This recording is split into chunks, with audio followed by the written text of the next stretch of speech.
c'est la deuxième fois qu'il arrive de mettre une voiture piégée depuis octobre. Le 2 octobre 2014, il y avait une voiture piégée juste à côté de notre centre, à côté d'une école des enfants où il y avait 50 enfants assassinés. Aussi centaines de blessés des enfants et d'autres des adultes. Maintenant, il y a une semaine, mercredi dernier, il y avait un autre attentat causé dizaines de morts et centaines de blessés. La plupart sont des étudiants de l'université qui ont déjà terminé leur examen. En revenant chez eux, il y avait cet attentat. C'est très malheureux par rapport à ce qu'on a souhaité.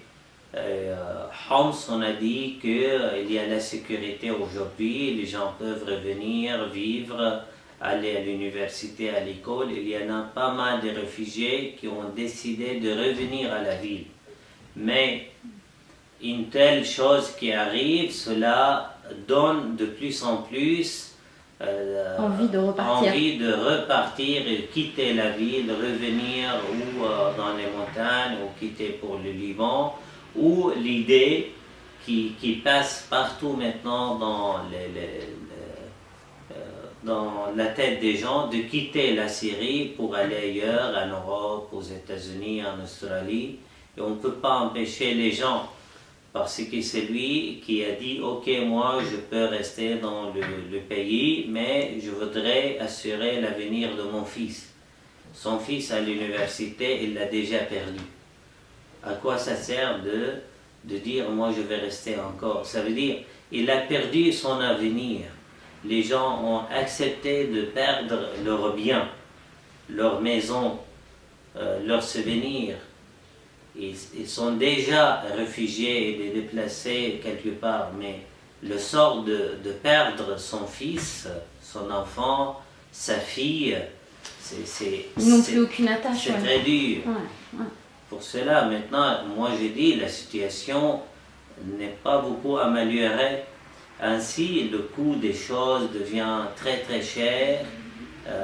On n'a pas d'électricité dans la ville. S'il y en a quelques heures par jour, ça veut dire la plupart des travails s'étaient arrêtés.